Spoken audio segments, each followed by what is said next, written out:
ನೀವು ಇಟ್ಕೊಳ್ಳಿ. ಕಂಪ್ಲೀಟು ಅಲ್ಲ, ನೀವು ಇಟ್ಕೊಳ್ಳಿ. ಯಾವ ಪಿನ್ ನಂಬರ್ ಇದು? 8. 8 ಪಿನ್ ನಂಬರ್ 8. ಪಿನ್ ನಂಬರ್ 8 ಅಂದರೆ ಪಿನ್ ನಂಬರ್ 8 SDA. ಓಕೆ, ಹಾಂ. ನೆಕ್ಸ್ಟು ಕ್ಲಾಕ್ ಚೆಕ್ ಮಾಡಿ, ಅದರ ಪಕ್ಕದ್ದು ಪಿನ್ ನಂಬರ್ 9 SD. ಇದು ಡಾಟಾ ಕ್ಲಾಕ್. ಓಕೆನಾ?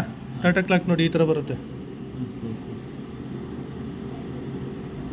ಓಕೆ, ಪಿನ್ ನಂಬರ್ 9 ಕ್ಲಾಕ್ ಮತ್ತು ಇನ್ನೊಂದು SDA data. Okay, system data, system clock. ಯಾವುದಿದು? Charging IC BQ24736. ಓಕೆ.